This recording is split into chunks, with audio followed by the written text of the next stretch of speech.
then I created that ABAP editor. So it's yeah, it's really fun. And Maybe I that can is share really it. interesting. Like okay, so I remember like you are the guy who created that ABAP editor. So like maybe if you can tell me a little bit more about it, because Yeah, what it is like, is it kind of like because people are sometimes looking for emulators for ABAP. So is this like a real ABAP editor, and in the background there is this ABAP ECC editor is drawing. connecting to the SAP ECC. Yeah, server, I right? can show it to you.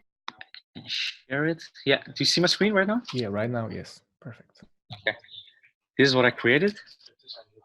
Wait a minute, it's loading. Yeah. And do you see the screen properly? Yeah. 100 times, and then we can do an end do, and in here you will see it's outputting it. So I play this. Is it? It is like I've created it all myself. Well, like yeah. This. How does it work? Like this is great thing. Like this is great stuff. Yeah. Like I've never seen something like that. Maybe what about quick questions? What about syntax checker? Yeah, syntax checker. It's also I've also implemented that. I was also like struggling with that because sometimes I did something wrong. For instance, if I remove this, then the syntax will be wrong. Obviously,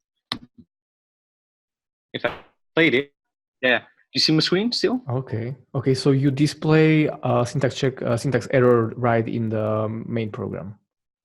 Yeah, in the main program. I just also wanted to make something that it will highlight the row, because I also get a row number, but I didn't implement that. So I wanted to, yeah. Right now it's only saying it in the inside the console. It's saying like this syntax is going wrong. Okay, tell me. Like many questions come to my mind. So I'm sorry. Like I will be probably interrupting you. So first of all, like what is the reason for doing this? Is it your kind of fun hobby project, or is it your job? To no, it's not my job. It's a fun side project. I just wanted to learn ABAP. That was the first thing. But I know front end. I know front end really well. I know databases also really well from HANA side, and I don't know the ECC that good. So then I thought, like, okay, I need to have a realistic project, like not a project that I can learn from it, and maybe other people could also benefit from it. Like I will put it online